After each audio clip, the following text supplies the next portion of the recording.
Hey, good morning, Citylight. As Eric said, my name is Jason. I am one of the co-pastors down in Kansas City, and just want to say it is an honor and privilege just to get to be here today. For my family, this church carries a lot of love for us. When we moved here was Doug and Eric's amazing offer. They said, hey, we can give you a lot of support, a lot of love, a lot of encouragement, but we will give you next to no money. And why don't you just try to go ask people to give you money. That's what we'll do. And so we thought about it, prayed about it, said yes, and it still is one of the best decisions we've ever made. This church still feels like family to us. It was just a beautiful time to be here. And just to brag on you guys a bit, think about what a church in Council Bluffs has done. Is you guys have planted on the west side of town, southwest Iowa, down in Kansas City, Rwanda. God is using this church to advance his kingdom. And that's you guys. So you guys should be proud of that. And I'm proud to say that I was a part of this church, and my heart is still here. And so thank you. Like I said, it is an honor and privilege to be here. Give you guys a little bit of an update of what's happened in Kansas City. When we first moved down there, to give you some context, Kansas City is twice as big as Omaha. So the metro area is huge. And so when we first moved down there, we had people all over the place. So when we first started, we were down in Westport, if you know, Kansas City, which is kind of in the heart of the city. But not many people lived in Kansas City or lived in Westport. So through some prayer, discussion, praying some more, we're now in the Northland. And if you don't know, that's in the north part of the city, right? Northland. And God's been doing some great stuff there. We've got to baptize people this year. Our city groups are growing. I think we're going to have 2 more start up in the fall. And one of the things we're really proud of is I know Eric kind of claimed Matt Keller, but if you guys was here last week. So he was sent down to us broken and shabby and just sad and tired. So we cleaned him up, taught him how to do stuff, and sent him back to you guys up here in Iowa. So we take all the credit for Matt Keller. We also... Jordan and Ken and Bear were part of our church in Kansas City long before they were here. And so we claim both of them as ours, and so you guys are welcome. Right? That was us. But Jesus is doing something in Kansas City, and that's partly because you guys, part of the DNA, the beginning of this church was, right, plant pregnant. So the whole commitment of this church has been to continue to plant churches, and you guys are seeing that happen. So thank you. Real quick question as we get ready to launch into the text. How many of you have ever been on a boat in really bad weather? Anybody? Surprising number of hands for being such a landlocked place, right? You don't think ocean breezes when you think of Iowa. But I was on a trip to Alaska. My father-in-law and brother-in-law got me this trip to go with them to Alaska to do some salmon fishing, some halibut fishing, and it was awesome. I grew up, my mom and dad were fishermen, so it was a pretty cool thing to do. They had gone during retirement. It was a place I always wanted to go to. So I go to Alaska, and it was fantastic. Just the wildlife. We were on a boat and got to see a whale, which was pretty cool. Saw these big sea lions. One time I was fishing in a stream for salmon, and I noticed that the salmon got a little excited. And somebody said, hey, do you see that? And I look, and there was actually a seal trying to get the salmon, so I didn't catch any fish that time because the seal was driving them all away. But, I mean, that was the awesome part of the trip. The bad part, though, was one day Sarah's brother, he was there, and he was there the year before, and he had all this training. So the lodge we stayed at, they showed these guys, hey, here's how to navigate the water, here's what to do, here's what not to do. Well, when we showed up, they just assumed that we knew what those guys knew and didn't tell us anything. And so Sarah's brother was like, hey, let's go way out today. We'll do some halibut fishing. We'll go way out. So, I mean, we're in a boat for probably over an hour, just going, brought extra gas to get back. And we got out in open water. That was a whole new world. We're coming back because the weather starts getting bad, and we start hitting these waves, and the waves get higher and higher and higher, to where the splash, if you're in a boat and you hit a wave, the splash coming off, 16-foot boat, I'm in the back because I'm driving. The splash coming off was so bad, I just took my glasses off. I thought, well, I can't see with them on. I'll see what little I can without them. And if we roll, I don't need them anyway, right? So put my glasses down, trying to navigate. And then Sarah's brother is getting, that's my wife, Sarah. Sarah's brother is getting further and further ahead. So he stops. We catch up to him. He says, hey, man, you got to go faster. Like, you were going way too slow. And Sarah's dad, who I thought was going to have multiple heart attacks in the boat, because he was just so terrified. So we can't go any faster. So he's like, all right, well, you lead, and I'll follow you. So I'm leading. We get into this big open area, and because I didn't have the training, I didn't know you're not supposed to go straight across. You're supposed to kind of go around. So we're in the middle of this huge open area, and I'm convinced, Sarah's brother disagrees with me, but I'm convinced the swells were like 5-6 feet high waves in a 16-foot boat. And we would get up to the top, and you could see all over. And then we would get down, and it was like the walls came up. Like, it was just, you couldn't see much.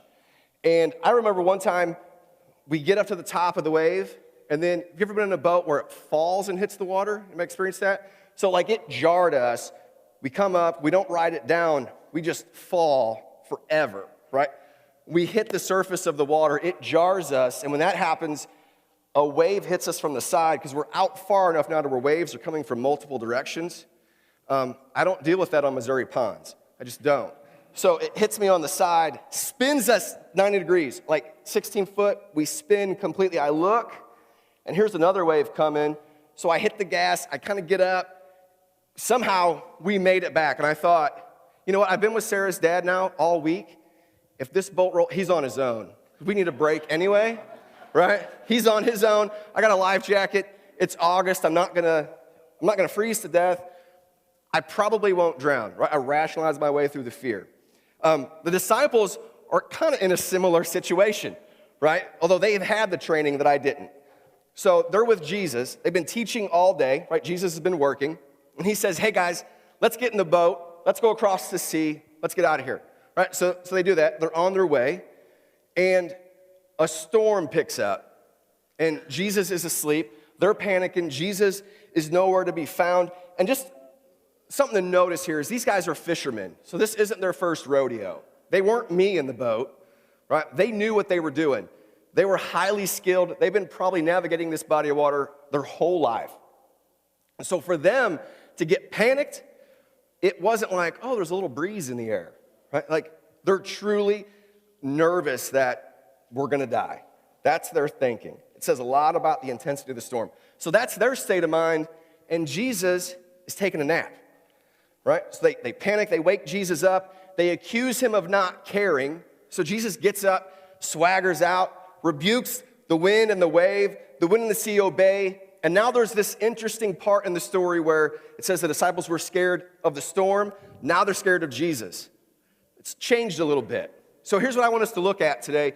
4 ways of the greatness of Jesus. 4 ways of the greatness of Jesus. First, he's greater than the storm. This is where we're going. He's greater than our fear, concerns, or doubts. He's greater than we realize. And then finally, he's greater than Jonah. So he's greater than the storm, greater than our fears, greater than we realize, and greater than Jonah. So let's back to the text. Mark 4:39, it says this. And he awoke and rebuked the wind, and he said to the sea, peace be still. And the wind ceased, and there was a great calm. So first, Jesus is greater than the storm. If you notice how Jesus responds, he rolls out, and he rolls up his sleeves, but he doesn't call on like some power, right? Any of you 80s kids, right? He doesn't call on like the power of Grayskull. He doesn't like pull out a wand. He doesn't say like some magic words. He doesn't have like a wizard's staff that he attacks the storm. He doesn't do any of that.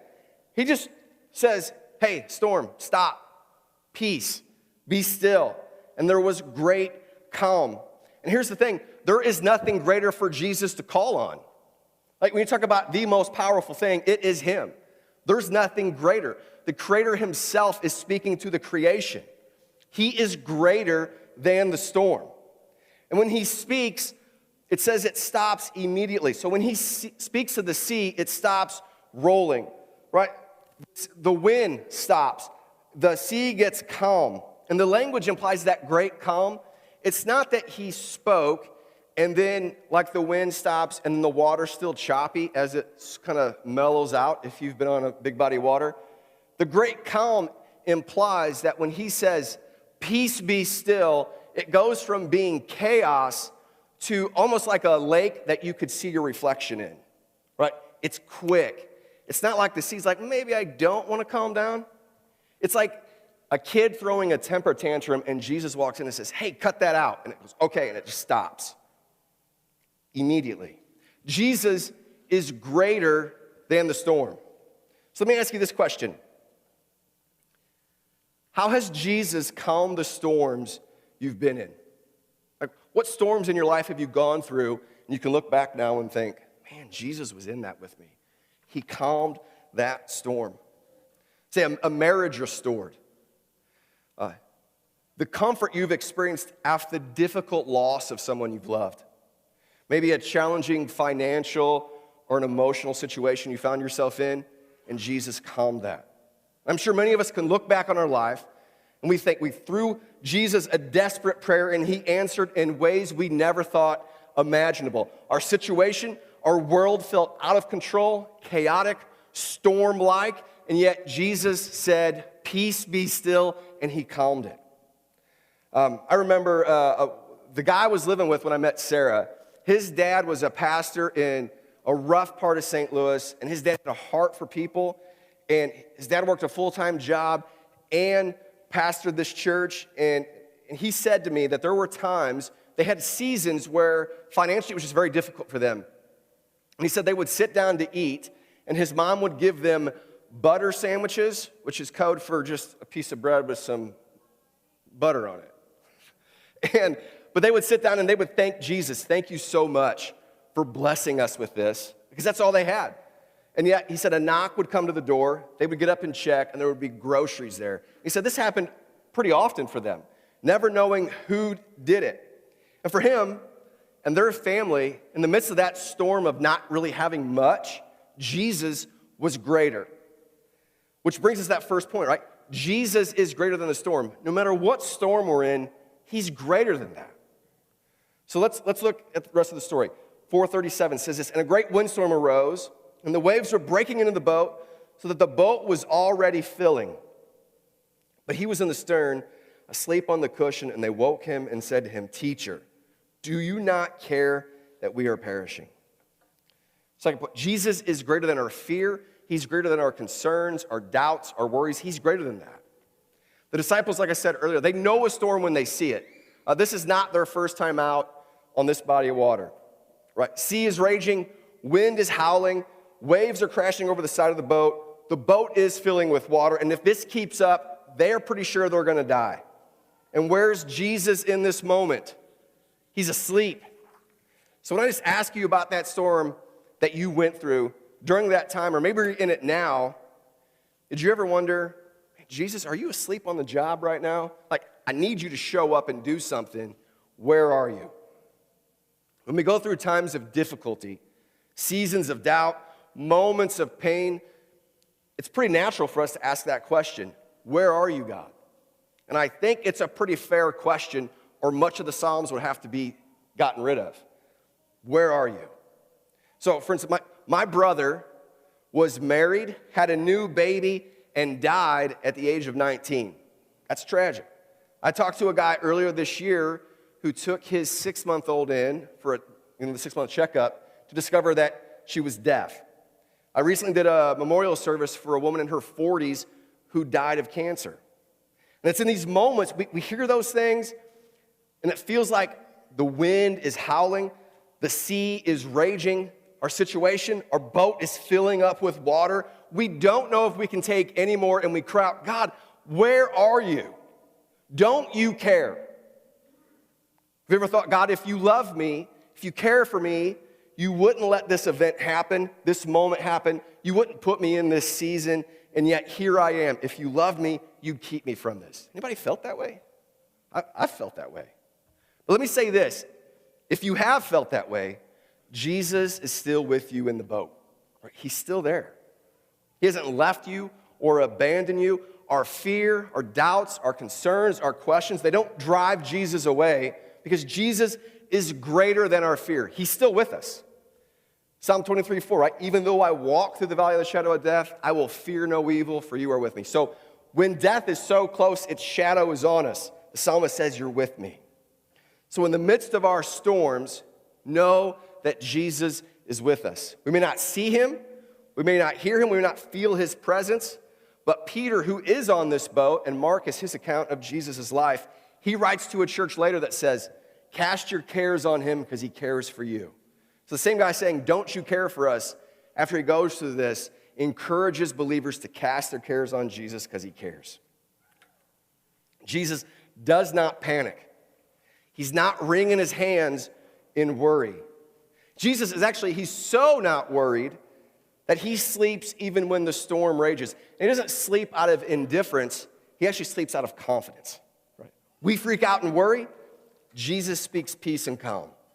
Jesus is greater than our fears so that we can trust him in the midst of our storm. Right? And so far we see that Jesus is greater than the storm. Jesus is greater than our fears, our questions, our concerns. And Jesus is greater than we realize. Again, in 4:39, it says this, and he awoke and rebuked the wind and said to the sea, peace be still. And the wind ceased, and there was great calm. He said to them, why are you so afraid?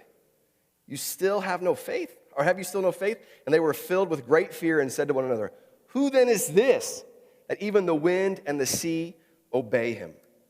So third point, Jesus is greater than we realize. Right? Jesus was greater than the storm before it started. He's greater in it, and he's greater after it. And if you notice, the disciples are scared when the storm is raging, but then after Jesus calms the storm, calms the sea, it says that they're afraid afterwards. Because Jesus is way more than they realize. I mean, his deity is on display here. And the disciples are starting to see that this guy they've been hanging out with for a while, who he has some really good teaching and he's healing people, this dude is speaking to nature itself, to creation, and it is responding to him. And it freaks him out a little bit.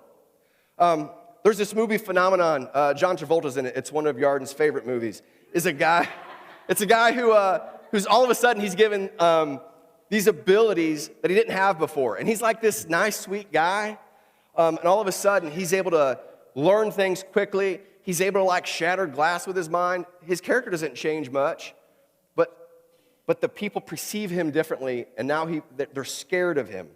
It's kind of similar to this, right?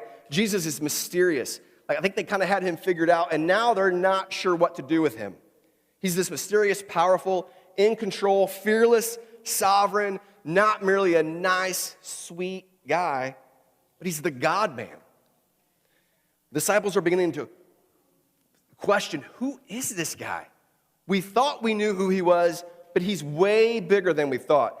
He's much more than we realized. So, I mean, why do you think they're scared of him? Why do you think that? I believe it's because a storm is somewhat unpredictable and uncontrollable. Similar to Jesus, right? He does what he wants. He can't be manipulated. The ideas, the thoughts, the categories, the boxes they had put Jesus in have just been shattered. He is way more than they thought. And I'm guessing they're wondering, he's done a lot so far. What else is this guy going to do, right? There's a little trepidation on their part. We can't control him. Let me tell you how I've wanted to control Jesus in my life. When my twins were first born, it was probably the most difficult season I've ever been in.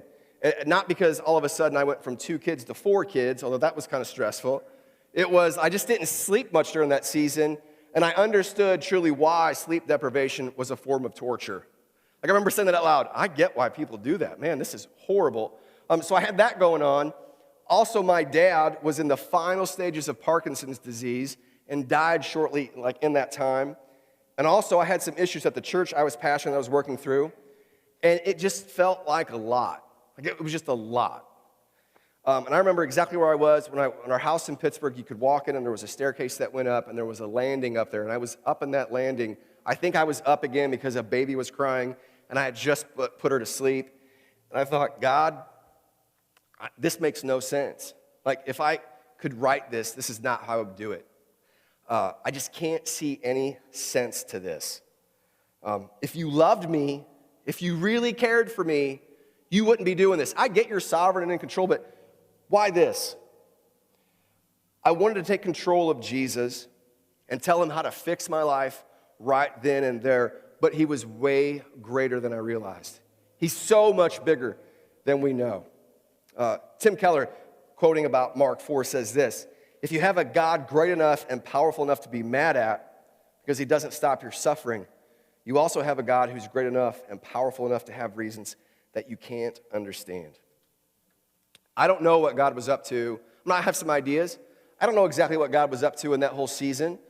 And I'm sure many of you have had seasons way worse than that, right? But I don't know what God was up to, but I know that he loves me, and he loved me in that moment. He loves me now, and he loves you in your storm. He loved you then. He loves you now. He'll continue to love you. And you may wonder, sure, Jason, you can say that.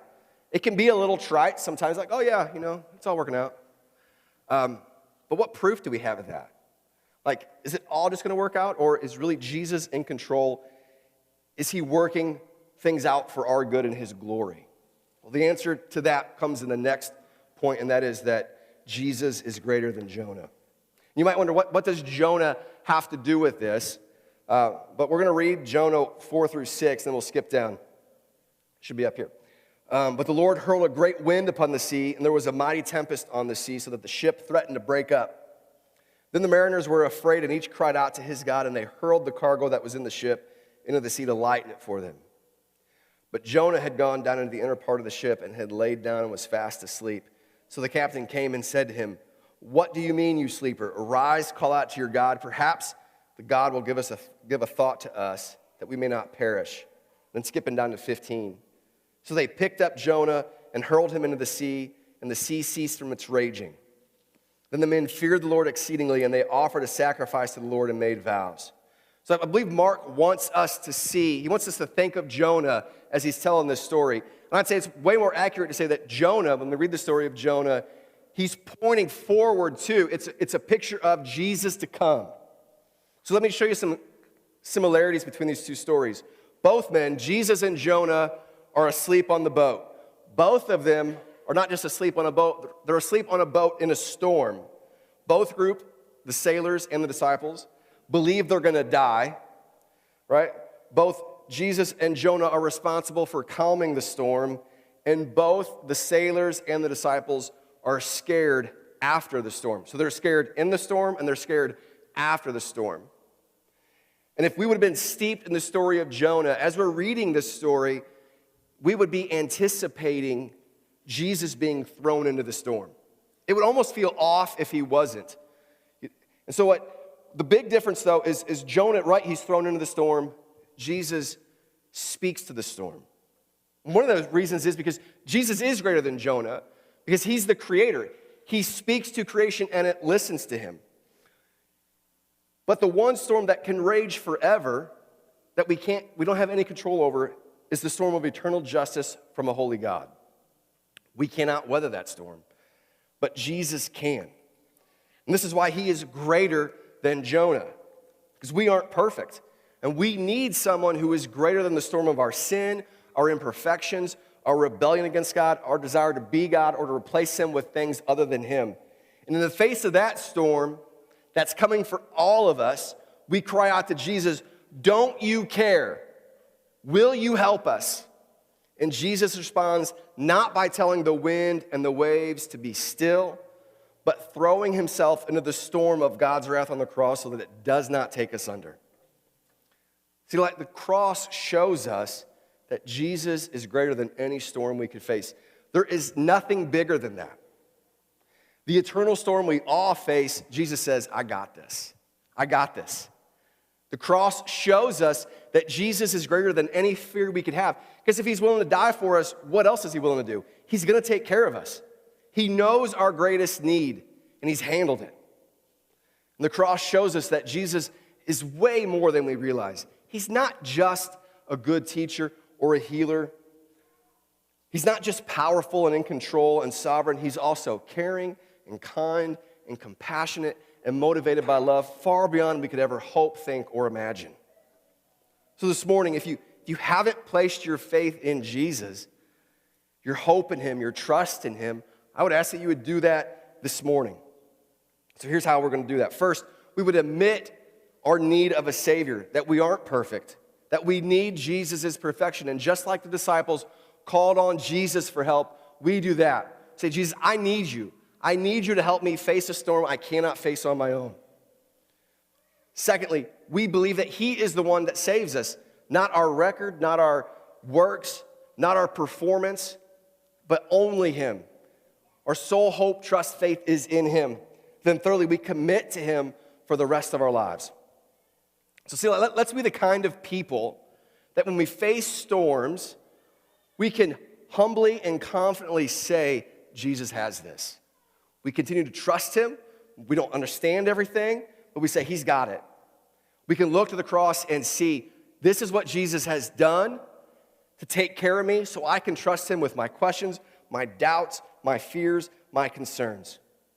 He's reunited us back to the Father. So what else do we need to trust him with? If he's got that, he's got it all. And so we're going to transition into a time of communion. So if you have your communion cups, go ahead and grab those. And let me pray for us. Jesus, I thank you so much that you are the one who calms the storm for us. There are storms that we cannot handle, and we desperately need you. So I thank you just in this room of all the stories, all the celebrations of when you showed up and you calmed the storm of our life. Well, that was difficult seasons of marriage, difficult seasons of parenting, difficult seasons of singleness, difficult seasons that were emotional, physical, health. You've handled it. We thank you and we love you. In your name we pray. Amen.